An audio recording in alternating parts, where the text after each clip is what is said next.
Buenos dias. Como é que estamos? Espero que bem.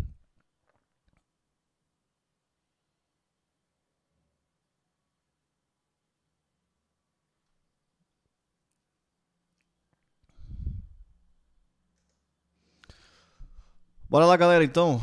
Capítulo 4 aí do livro do Elon Musk. Lembrando sempre que você pode incentivar o canal. Primeiro passo, compartilhando com alguém que vai gostar de acompanhar a leitura aí. Tem vários livros disponíveis.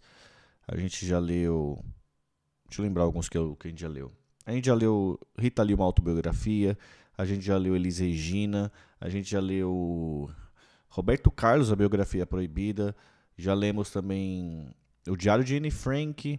Lemos Belchior, os últimos 10 anos da vida de Belchior. Aliás, é um livro muito bom. Lemos o PND, Projeto Nacional de Desenvolvimento, do Ciro Gomes. Que mais que a gente leu? Pô, já lemos Se Não É Eu Quem Vai Fazer Você Feliz, Minha História de Amor com Chorão, do Charlie Brown, um livro muito bom também. Triste, mas muito bom.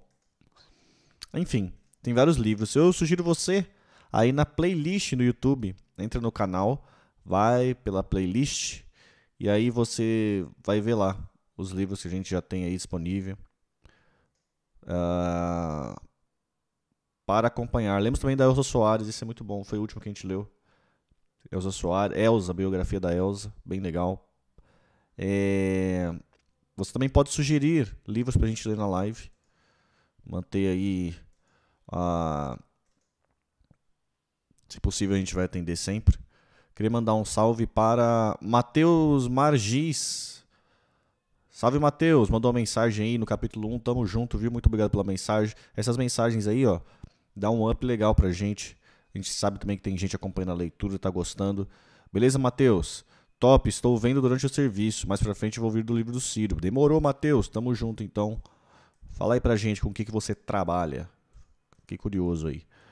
Beleza? Pessoal, quem quiser incentivar o nosso trabalho, você pode usar o Pix, o PicPay, tem aqui, ó, o QR Code do PicPay, o Pix também aqui embaixo, ou o Superchat também aí do YouTube, beleza?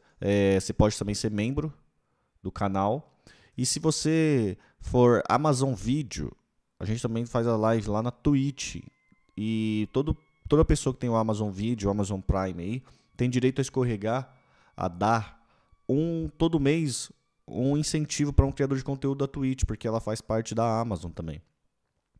Então, é só você vincular a sua conta da Twitch com a conta da Amazon, e aí você tem o direito de dar um sub que não vai custar nada para você e vai ajudar o meu trabalho, beleza? É só você vincular as duas contas e ir lá no meu canal, clicar no doar sub Prime, desce a barrinha assim, lá embaixo vai estar lá para você ticar, doar com Prime. E aí você vai ser inscrito no canal. Tudo bem? Você ajuda o meu trabalho e não vai custar nada para você aí. Parte da sua mensalidade que você paga vai para um produtor de conteúdo. Então vamos lá, né? Capítulo 4, sem mais delongas. A primeira startup de Elon. No verão de 1994, Musk e seu irmão, Kimball, deram os primeiros passos para se tornarem americanos de verdade. Cruzaram o país de carro. Kimball trabalhava como franqueado do College Proprietors e estava se saindo bem sozinho, administrando o que equivalia a um pequeno negócio. Vendeu sua parte da franquia e juntou seu dinheiro com o que Musk tinha para comprar uma BMW 320i 1970, surrado. Os irmãos iniciaram a viagem pelos arredores de São Francisco, em agosto, quando as temperaturas na Califórnia subiam. A primeira parte do percurso os levou a Needless, uma cidade do deserto de Mojave. Ali, eles experimentaram a sensação de suar a uma temperatura de 49 graus em um carro sem ar-condicionado e aprenderam a amar as paradas nas lanchonetes Carl Jr., onde passavam horas no ambiente refrigerado, se recuperando. A viagem proporcionou bastante tempo para as algazarras típicas dos 20 e poucos anos e seus imensos sonhos capitalistas. A internet acabará de se tornar acessível ao público de graça ao público graças ao surgimento de sites de diretórios como o Yahoo e ferramentas como o navegador Netscape. Os irmãos estavam sintonizados com a internet e acharam que podia abrir um negócio juntos, fazendo algo na web. Da Califórnia ao Colorado, Wyoming, Dakota do Sul e depois Illinois. Eles se revezaram ao volante, realizando brainstormings e falando merda antes de voltarem para o leste, para que Musk retornasse à faculdade naquele outono. A melhor ideia surgida na viagem foi a de uma rede de comunicação para médicos na internet. A intenção não era fazer algo ambicioso como registros de saúde eletrônicos, mas sim elaborar um sistema para profissionais trocarem informações e obterem colaboração. A indústria médica parecia um bom campo a ser explorado, contou Kimball. Comecei a trabalhar num plano de negócios e, mais tarde, na parte de vendas e marketing, mas não decolou. Não amamos aquilo. Musk passará a primeira parte daquele verão no Vale do Silício, em 2 estágios. De dia, trabalhava no Instituto de Pesquisa Pinnacle, com sede em Los Gatos. O Pinnacle era uma startup muito em voga, com uma equipe de cientistas que explorava maneiras de usar os ultracapacitores como fonte de combustível revolucionária em veículos elétricos e híbridos. O trabalho também se desviou, pelo menos em termos conceituais, para um território mais bizarro. Musk era capaz de falar demoradamente sobre como os ultracapacitores podiam ser usados para construir armas portáteis a laser, na tradição de Star Wars e praticamente qualquer outro filme futurista. As armas a lasers liberariam círculos de enorme energia. Ao se esgotarem, o atirador substituiria o ultracapacitor na base da arma por outro, como quem troca um pente de balas para voltar a atirar. Os ultracapacitores também pareciam promissores como o suprimento de energia para mísseis. Eram mais resistentes do que as baterias sobre os estresses mecânicos de um lançamento e guardariam uma carga mais consistente por períodos mais longos. Musk se apaixonou pelo trabalho no Pinnacle e passou a usá-lo como base para alguns de seus planos de negócios experimentais na Universidade da Pensilvânia e para suas fantasias industriais.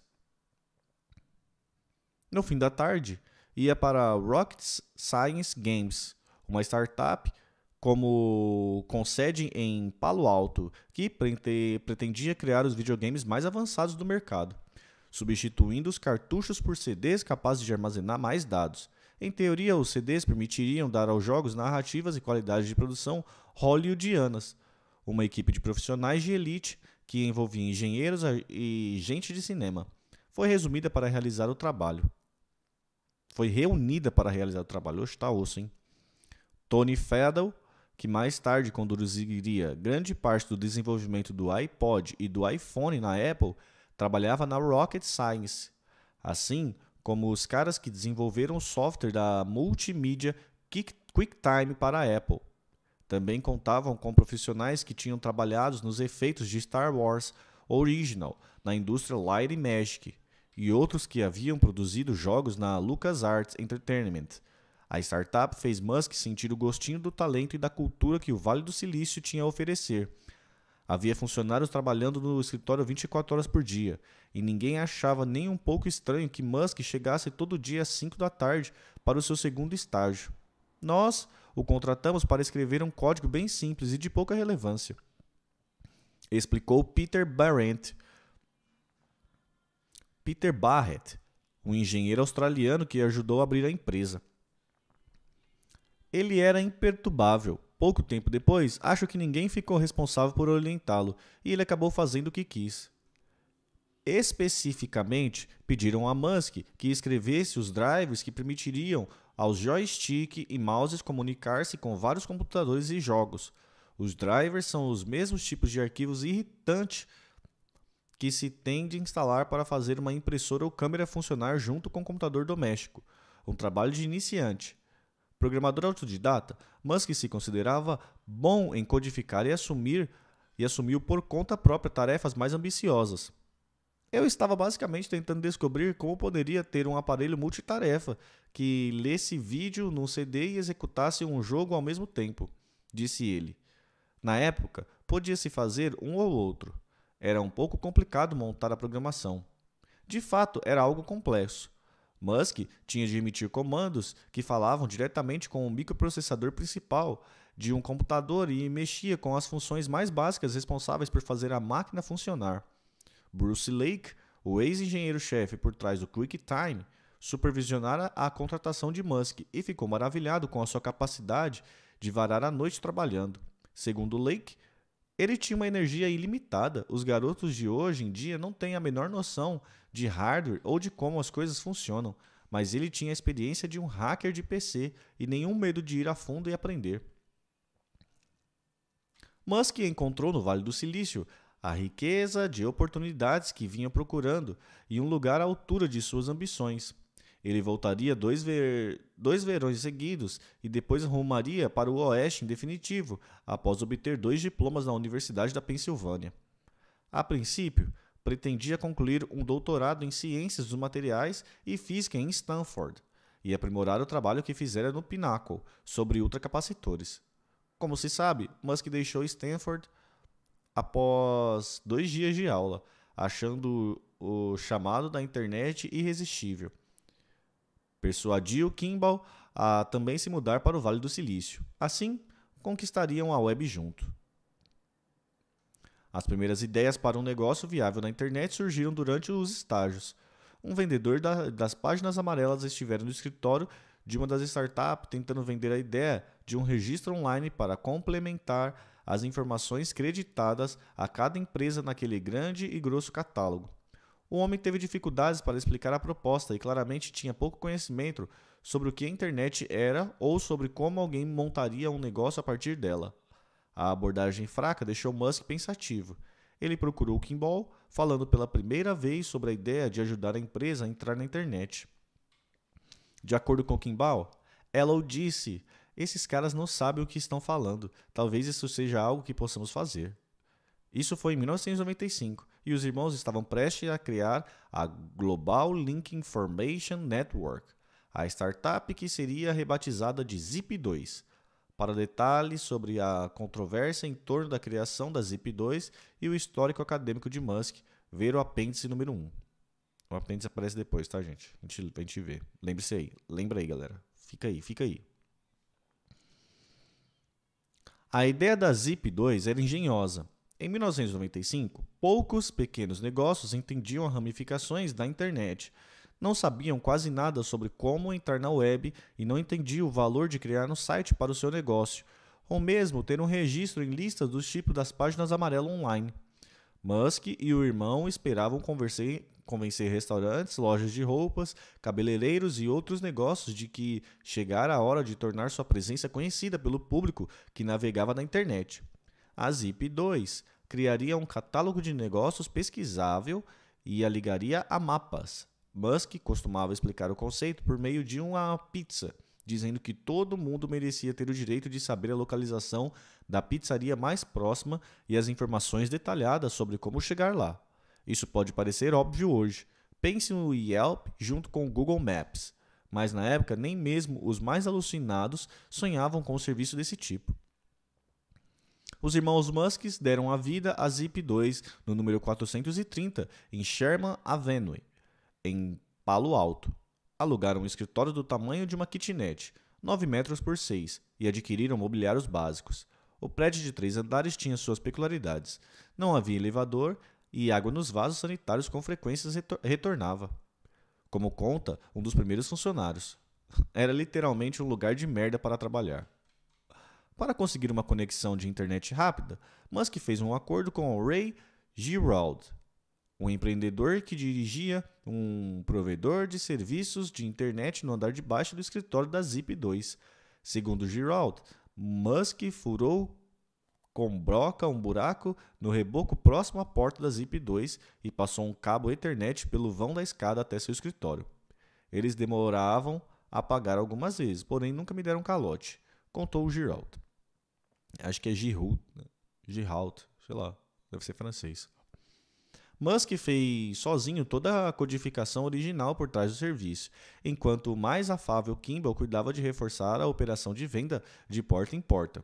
Elon adquiriu uma licença barata para um banco de dados de uma lista de negócios na área da Baía de São Francisco que disponibilizaria o nome dos estabelecimentos e seus endereços. Em seguida, entrou em contato com a Navitec, uma empresa que gastara centenas de milhões de dólares para criar mapas e percursos digitais que podiam ser usados nos primeiros mecanismos de navegação estilo GPS, e conseguiu uma pechincha magistral. Telefonamos e eles nos deram a tecnologia de graça, disse Kimball. Musk fundiu os dois bancos de dados para montar e colocar em funcionamento um sistema rudimentar. Com o passar do tempo, os engenheiros da Zip2 tiveram que ampliar essa carga de dados inicial com mais mapas a fim de cobrir zonas fora das principais áreas metropolitanas e abrir outros percursos sob medida que tivessem uma boa aparência e funcionassem bem no computador doméstico. Elon Musk deu $28 mil aos filhos para ajudá-los nesse período. Porém, eles estavam mais ou menos quebrados depois de conseguir o espaço do escritório, licenciar o software e comprar alguns equipamentos. Nos primeiros 3 meses de vida da Zip2, os dois moraram no escritório. Tinham um pequeno armário no qual guardavam roupas e tomavam banho na Associação Cristã de Moços, ACM. Às vezes fazíamos 4 refeições no Jack in the Box num dia, revelou Kimball. Ficava aberto 24 horas, o que era conveniente para a nossa rotina de trabalho. Certa vez, pedi um smoothie e havia algo nele. Pesquei o que estava boiando e continuei bebendo. Desde então, nunca mais consegui comer lá, mas ainda sei o cardápio de cor.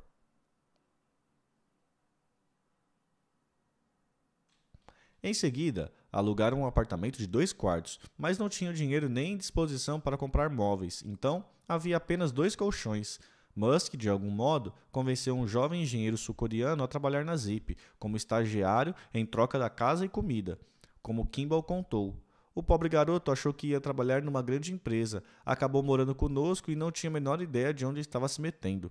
Certo dia, o estagiário dirigiu o BMW 320i surrado dos Musks até o trabalho e uma roda se soltou no caminho. O eixo da roda cravou na rua, na esquina da Page Mill Road, com a El Caminho Real, e o sulco aberto permaneceu visível por anos. A Zip2 podia ser uma empresa de internet moderna voltada para a era da informação. Porém, para tirá-la do papel foi preciso um antiquado esquema de venda de porta em porta. Os estabelecimentos precisavam ser convencidos dos benefícios da internet e cativados a pagar pelo desconhecido.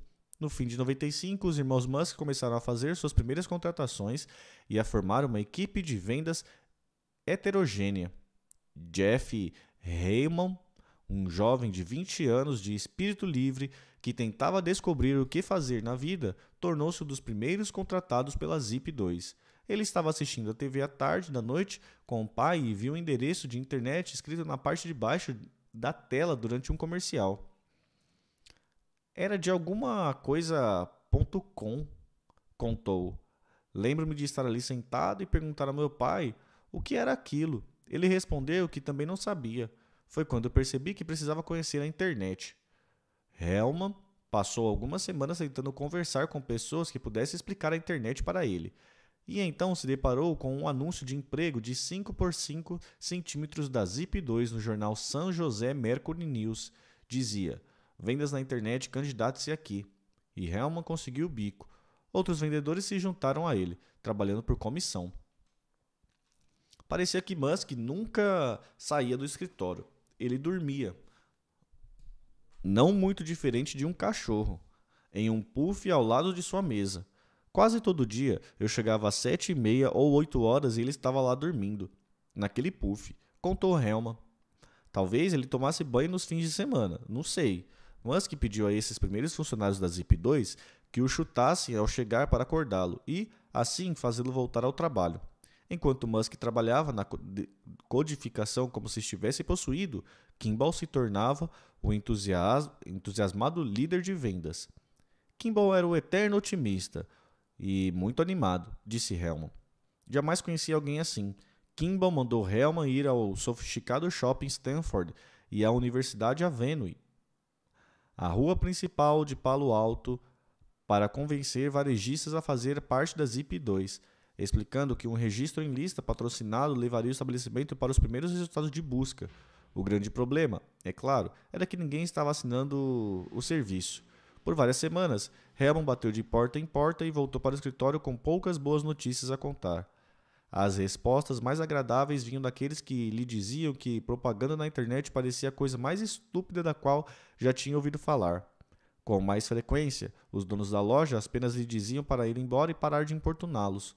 Quando chegava a hora do almoço, os Musks enfiavam a mão numa caixa de charutos, onde guardavam dinheiro, saíam com Hellman e ouviam os relatos deprimentes sobre vendas.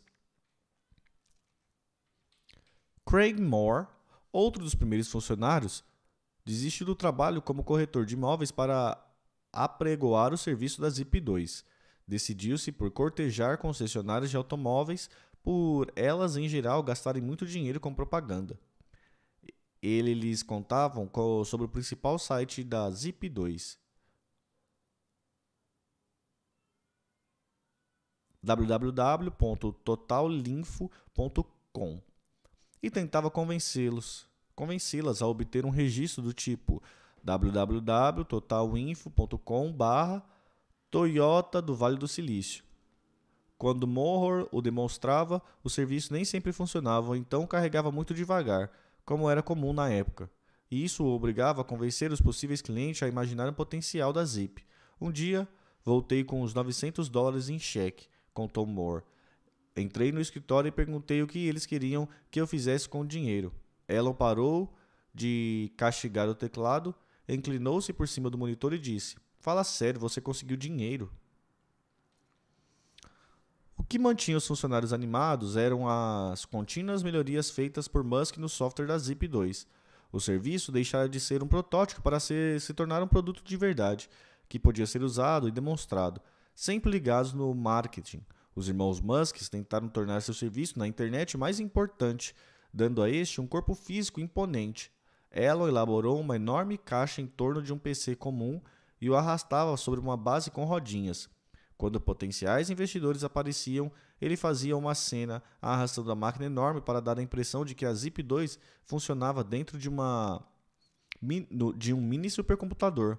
Segundo Kimball, os investidores ficavam impressionados. Hellman observou também que os investidores eram convencidos pela dedicação escrava de Musk à empresa. Mesmo na época, quando era basicamente um universitário com espinhas na cara, Ellen tinha a determinação de que aquilo, o que quer que fosse, tinha de ser feito e que, se ele não o fizesse, perderia a oportunidade de sua vida. Disse Hellman.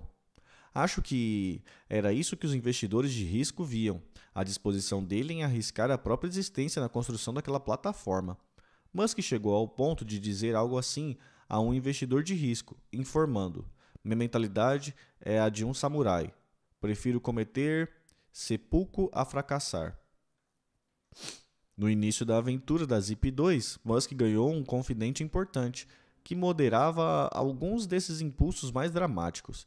Greg Curry, empresário canadense de 30 e poucos anos, conhecera os Musks em Toronto e participara dos primeiros brainstorms para a Zip2. Os rapazes haviam aparecido à sua porta certa manhã para informá-lo de que pretendia ir para a Califórnia a fim de tentar levantar o empreendimento. Ainda com seu roupão de banho vermelho, Curry voltou para os fundos da casa, sumiu por alguns minutos e voltou com um maço de $6.000. No início de 1996, ele se mudou para a Califórnia e ingressou na Zip2 como cofundador. Curry, que fizera várias transações de imóveis e tinha experiência em negócios e habilidade para ler pessoas, desempenhou o papel de supervisão adulta na Zip2. O canadense tinha o dom de acalmar Ellen e acabou se tornando uma espécie de mentor. Pessoas muito inteligentes não entendem que nem todo mundo consegue acompanhá-las ou ir tão rápido, afirmou Derek Prodian, um investidor de risco que se tornaria o CEO da Zip2. Greg era uma das poucas pessoas que ela escutava e tinha uma maneira de contextualizar as coisas para ele. Curry também costumava arbitrar trocas de socos entre Musk e Kimball no meio do escritório. Eu não entro em luta com mais ninguém, porém Elo e eu somos incapazes de aceitar uma visão que não seja a nossa, admitiu Kimball. Durante uma briga particularmente feia sobre uma decisão gerencial, Musk teve cortes no punho e precisou tomar uma injeção antitetânica. Depois disso, Corey pôs fim às brigas. Ele sofreu um ataque cardíaco em 2012 e faleceu aos 51 anos, depois de ganhar uma fortuna investindo nas empresas de Musk. Elo foi ao funeral. Devemos muito a ele, disse Kimball. No início de 96, a Zip2 passou por uma grande mudança. A empresa de capital de risco Moore Davidon Ventures havia ouvido falar dos dois rapazes da África do Sul que estavam tentando fazer páginas amarelas para a internet e se reuniu com os irmãos. Elo, embora ainda cru em suas habilidades de apresentação, promoveu bem a empresa e os investidores ficaram impressionados com sua energia. A Moore Davidon investiu 3 milhões de dólares na companhia. Com tais recursos à mão, a empresa mudou oficialmente seu nome de Global Link para Zip2. A ideia era disparar Zip, negócios para cá e para lá. Mudou-se para um escritório maior, no número 390 da Cambridge Avenue, em Palo Alto, e começou a contratar engenheiros de talento. A empresa também alterou a estratégia de negócio. Na época, ela tinha um dos melhores sistemas de navegação da internet e aprimoraria a tecnologia e a expandiria do foco apenas na região da Baía de São Francisco para englobar todo o território dos Estados Unidos. No entanto, seu principal objetivo seria uma atividade nova. Em vez de vender o serviço de porta em porta, a empresa criaria um pacote de softwares que poderia ser vendido a jornais que, por sua vez, desenvolveria os próprios diretórios para imóveis, concessionárias de automóveis e classificados. Os jornais demoraram a entender como a internet impactaria seus negócios, e o software da Zip2 lhes daria um jeito rápido para entrar na internet sem precisar desenvolver uma tecnologia própria a partir do zero. Já a Zip2 poderia perseguir presas maiores e transformar-se numa rede nacional de listas.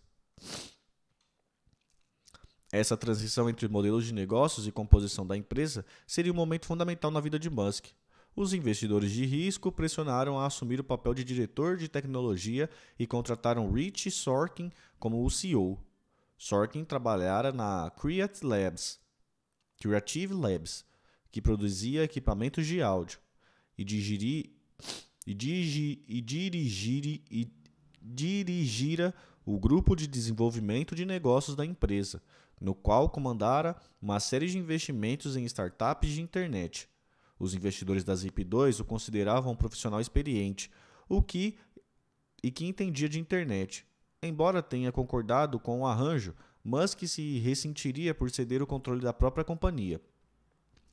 Provavelmente, o maior arrependimento durante todo o tempo que trabalhei com ele foi o de ter feito um pacto com o diabo com a Moore Davidon, opinou Jim Abras, vice-presidente de engenharia da Zip2. Elon não tinha nenhuma responsabilidade operacional e ele queria ser o CEO.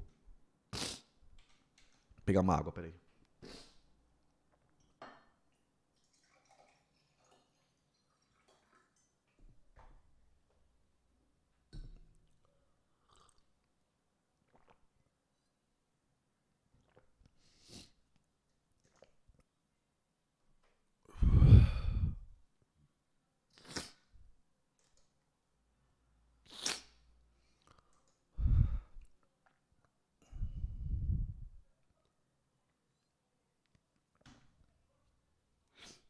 Ambas trabalharam na Hewlett-Packard Labs e na Silicon Graphics Inc.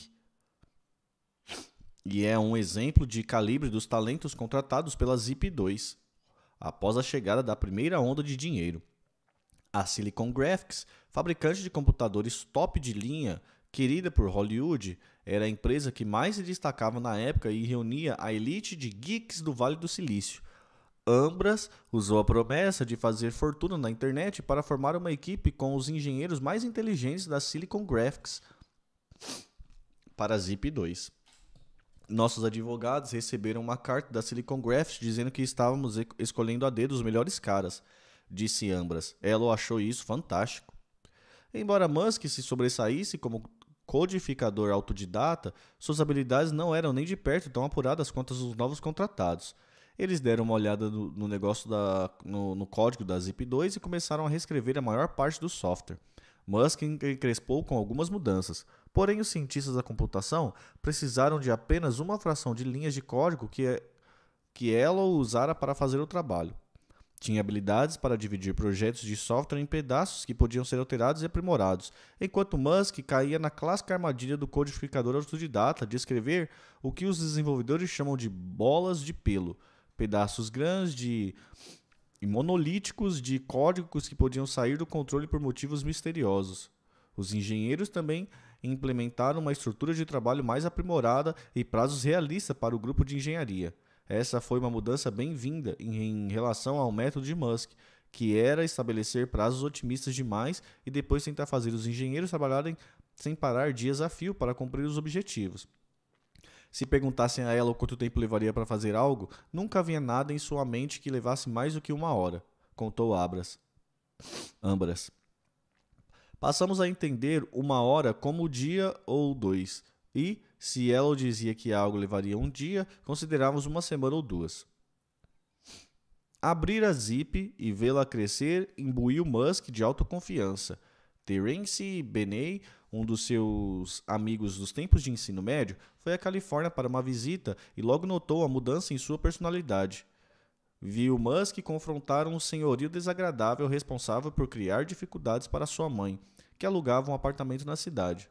Ele disse: "Se você vai intimidar alguém, intimide a mim." Foi espantoso vê-lo assumir a situação. A última vez que eu o tinha visto, ele era um geek desajeitado que às vezes perdia a calma. Era um garoto com quem você implicava para obter uma reação. Naquele momento, ele estava confiante e no controle. Musk também passou a conscientemente tentar lidar com suas críticas aos outros. Ele não é do tipo de que diria: "Entendo você, compreendo seu ponto de vista", revelou Justine. Com ele, não havia compreensão do outro, somente coisas que pareciam óbvias para outras pessoas, mas não eram tão óbvias para ele. Elon teve de aprender que alguém de 20 e poucos anos não deveria arrasar os planos de pessoas mais velhas, graduadas e apontar tudo o que havia de errado. Aprendeu a modificar certos aspectos de seu comportamento. Acho que ele vê o mundo por meio de estratégia e intelecto. Os ajustes na personalidade deram certo em graus variados. Musk ainda tendia a levar à loucura os jovens engenheiros com suas exigências de trabalhos e críticas bruscas. Doris Downes, a diretora de criação da Zip2, contou: "Lembro-me de estar numa reunião de brainstorm para um novo produto, um novo site de carros. Alguém reclamou que uma mudança técnica que queríamos era impossível. Elo se virou e disparou: 'Eu não ligo a mínima para o que você pensa.' E foi embora. Para ele, não existia a palavra não, e ele esperava essa atitude de todos à sua volta. Periodicamente, ele também gritava com executivos mais importantes. Você via pessoas saindo das reuniões com um olhar de nojo no rosto", declarou Moore, o vendedor. "Não se chega onde ela está agora sendo um cara agradável, e ele era muito determinado e seguro de si." Enquanto tentava aceitar as mudanças impostas pelos investidores, Musk aproveitou algumas vantagens de ter o dinheiro suficiente. Os financiadores ajudaram os irmãos Musk com seus vistos. Também deram $30.000 a cada um para que comprasse carros. Musk e Kimball havia trocado o BMW caído por um sedã caríssimo e no qual pintaram bolinhas com tinta spray. Kimball evoluiu deste para um BMW Série 3 e Musk comprou um Jaguar E-Type. O carro vivia quebrando e chegava ao escritório no reboque, contou Kimball, mas ela sempre pensava grande. Como exercício de integração, Musk, Ambras, outros funcionários e amigos partiram num fim de semana para um passeio de bicicleta pelas trilhas Saratoga Gap, nas montanhas de Santa Cruz. A maioria dos ciclistas treinavam e estavam acostumados a longos períodos sob o sol de verão. Eles subiram as montanhas num ritmo muito intenso. 1 hora depois, Russ Reeve, primo de Musk, chegou ao topo e vomitou. Logo atrás dele estava o restante dos ciclistas. Então, eles avistaram Musk ao longe. Seu rosto estava roxo e o suor pingava, mas ele conseguiu chegar ao topo. Sempre me lembro desse passeio. Ele estava longe de possuir as condições necessárias para aquilo, disse Ambras. Outra pessoa teria desistido ou caminhado com a bicicleta. Enquanto o via subir nos últimos 30 metros com o sofrimento estampado no rosto, pensei: este é Elo. Faça ou morra, mas não desista. Musk também continuava sendo um dínamo no escritório. Antes das visitas de investidores de risco e outros interessados, ele reunia a tropa e instruiria a ficar ao telefone para criar uma atmosfera agitada. Também formou uma equipe de videogame para participar de competições de Quake, um jogo de tiro em primeira pessoa. Disputamos um dos primeiros torneios nacionais. Gabou-se Musk. Ficamos em segundo lugar e teremos ficado em primeiro, mas a máquina de um dos nossos melhores jogadores quebrou porque ele empurrou sua placa de vídeo com força demais. Ganhamos alguns milhares de dólares. A Zip2 teve um sucesso memorável cortejando jornais. O The New York Times e a Knight Ridder, a Rest Corp e outros grandes nomes da mídia contrataram seus serviços. Algumas dessas empresas contribuíram com 50 milhões de dólares em financiamentos adicionais à Zip2. Serviços como a Craigslist, com seus classificados online grátis, começavam a surgir e os jornais precisavam de uma tomada de ação. Os jornais sabiam que estavam em apuros com a internet e a ideia era contratar tantos serviços quanto fosse possível, disse Ambras. Eles queriam classificados e listas de imóveis, automóveis e entretenimento e podiam nos usar como plataforma para todos esses serviços online. A Zip2 registrou seu slogan: We Power the Press. Nós fortalecemos a imprensa. E a entrada de dinheiro manteve seu rápido crescimento. A sede da empresa logo ficou tão lotada que uma mesa foi parar bem em frente ao banheiro feminino. Em 1997, a Zip2 mudou-se para um ambiente mais vistoso e espaçoso no número 444 da Castro Street, em Mountain View. Musk se irritou por a Zip2 ter se tornado um player de bastidores para os jornais. Ele acreditava que a empresa podia oferecer serviços interessantes diretamente aos consumidores e incentivou a compra do nome de domínio City.com, na esperança de torná-lo um destino para consumidor. Contudo, a sedução do dinheiro das empresas de mídia manteve Shorkin e o conselho numa abordagem conservadora, e eles decidiram deixar para depois a preocupação com a implementação de serviços direto ao consumidor. Em abril de 98, a Zip2 anunciou um acordo arrasador para incrementar sua estratégia, a fusão com a sua principal concorrente, a CitySearch.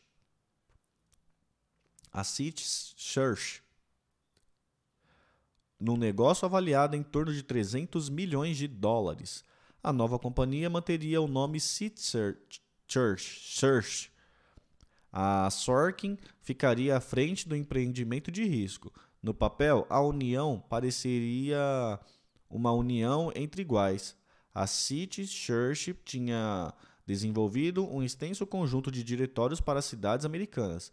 Também parecia ter fortes equipes de venda e marketing que completariam os talentosos engenheiros da Zip2. A fusão fora anunciada na imprensa e parecia inevitável. As opiniões sobre o que aconteceu em seguida variam muito. A logística da situação exigia que as duas empresas examinassem os livros uma da outra e resolvessem quais funcionários seriam demitidos para evitar a duplicação de funções. Esse processo levantou algumas questões sobre quão franca a City havia sido em relação às próprias finanças, o que causou ressentimentos em alguns executivos da Zip2, que podiam ver suas posições sendo diminuídas ou eliminadas na nova companhia. Uma facção dentro da Zip2 argumentou que o acordo deveria ser desfeito, enquanto Sorkin exigiu que fosse levado adiante. Musk, que no início defendera a fusão, voltou-se contra ela. Em maio de 98, as duas empresas desfizeram um acordo e a imprensa atacou ambas, causando alvoroço em torno de rompimento caótico. Musk instou o conselho da Zip2 a expulsar Sorkin e fazer dele o próprio CEO da empresa. O conselho declinou. Em vez disso, Musk perdeu o título de presidente e Sorkin foi substituído por Derek Prodian, um investidor de risco da Moore Davidon. Sorkin considerou detestável o comportamento de Elon durante todo o caso e mais tarde apontou a reação do conselho e o rebaixamento de Musk como provas de que eles eram da mesma opinião. Houve muito retrocesso e acusação, revelou Prodian. Elon queria ser o CEO, mas eu argumentei. Esta é a sua primeira empresa. Vamos encontrar um comprador e ganhar algum dinheiro. Então você poderá abrir uma segunda, terceira, quarta empresa. Com o fracasso do acordo, a Zip2 se viu numa situação difícil. Estava perdendo dinheiro. Musk ainda queria seguir a rota do serviço direto ao consumidor, mas Prodian temia que isso exigisse capital demais. A Microsoft havia preparado um ataque ao mesmo mercado, e as startups com ideias para mapas, imóveis e automóveis se multiplicavam. Os engenheiros da Zip2 estavam desanimados e preocupados de não conseguirem vencer a concorrência. Então, em fevereiro de 99, de repente a fabricante de computadores Compaq ofereceu 307 milhões de dólares em dinheiro pela empresa. Foi como dinheiro caindo do céu, contou Ed Hu, ex-executivo da Zip2. O conselho aceitou a oferta. A empresa alugou um restaurante em Palo Alto e fez uma festa enorme. Amor Davidson ganhara 20 vezes mais do que o investimento original, e Musk e Kimball saíram com 22 milhões e 15 milhões de dólares, respectivamente. Musk jamais cogitou a ideia de ficar na Compaq. De acordo com a Prodian, assim que ficou claro que a empresa seria vendida, Elon partiu para o próximo projeto. Daí em diante, ele lutaria para manter o controle de suas companhias e permanecer como CEO. Ficamos maravilhados e achamos que aqueles caras deveriam saber o que estavam fazendo, disse Kimball, mas não sabiam. Não houve nenhum objetivo depois que eles assumiram. Eram investidores e nos dávamos bem com eles, mas o objetivo, a visão do negócio, havia simplesmente desaparecido da empresa. Anos depois, após ter tido tempo para refletir sobre a situação da Zip2, Musk percebeu que poderia ter lidado melhor em algumas situações com os funcionários. Eu nunca havia comandado uma equipe antes, ponderou. Jamais havia sido capitão de um time, ou do que quer que fosse, ou gerenciado uma pessoa sequer. Tive que pensar, ok, quais são as coisas que afetam o modo como uma equipe funciona? A primeira suposição óbvia era a de que as outras pessoas vão se comportar como você, mas isso não é verdade. Mesmo que queiram se comportar como você, elas não necessariamente têm as mesmas suposições ou informações que você. Então, se eu sei certo conjunto de coisas e falo com uma réplica de mim mesmo, mas só comunico metade das informações, não se pode esperar que a réplica chegue à mesma conclusão. É necessário se pôr numa posição em que diz, bem, como isso seria interpretado por eles, sabendo o que eles sabem? Os funcionários da Zip2 iam para casa à noite, voltavam no dia seguinte e descobriram que Musk havia mudado o trabalho deles sem falar nada. E o estilo confrontante de Musk causava mais danos do que benefícios. Sim, tínhamos alguns engenheiros de softwares muito bons na Zip2, mas eu podia codificar bem melhor do que eles, e eu entrava e consertava a porra do código, disse Musk. Ficava frustrado, esperando eles fazerem. Então ia e consertava o código, e agora ele funcionava 5 vezes mais rápido, seu idiota. Teve um cara que escreveu uma equação de mecânica quântica, uma probabilidade quântica no quadro, e ele entendeu errado, e pensei, como você pode escrever isso? Então eu a corrigi para ele, e o sujeito passou a me odiar. Por fim, percebi que podia ter consertado aquela coisa, mas tinha tornado o funcionário improdutivo. Não era uma boa maneira de lidar com as coisas. Musk, o trabalhador esforçado do mundo.com, era, ao mesmo tempo, sortudo e bom no que fazia. Teve uma ideia decente, transformou-a num serviço de verdade e saiu do tumulto.com com dinheiro no bolso, o que era melhor do que muitos de seus compatriotas poderiam dizer. O processo fora doloroso. Musk ansiara por ser um líder. Porém, as pessoas à sua volta tiveram dificuldade de ver como ele poderia dar certo como CEO. No que lhe dizia respeito, todos estavam errados. E ele partiu para provar seu argumento com o que acabaria levantando resultados ainda mais impressionantes. Vamos lá, gente. Primeira nota de rodapé aí. Os irmãos Musk não eram os homens de negócios mais agressivos daquela época. Pelo plano de negócio deles, lembro que no início pediram um investimento de $10.000 em troca de 25% da companhia, disse Steven Jurvetson, investidor de risco. Isso é um negócio da China.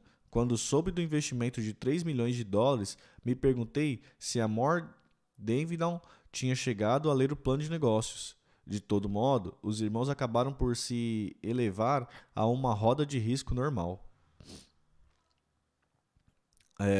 Nota de rodapé número 2. Musk também quis montar um novo escritório a sua mãe e Justine. Mai às vezes participava de reuniões e, numa delas, apresentou a ideia de acrescentar um botão de inverter ponto de partida nos mapas da Zip2, o que permitiria o usuário inverter seus trajetos, o que acabou se tornando uma função popular em todos os serviços de mapa. Olha que legal!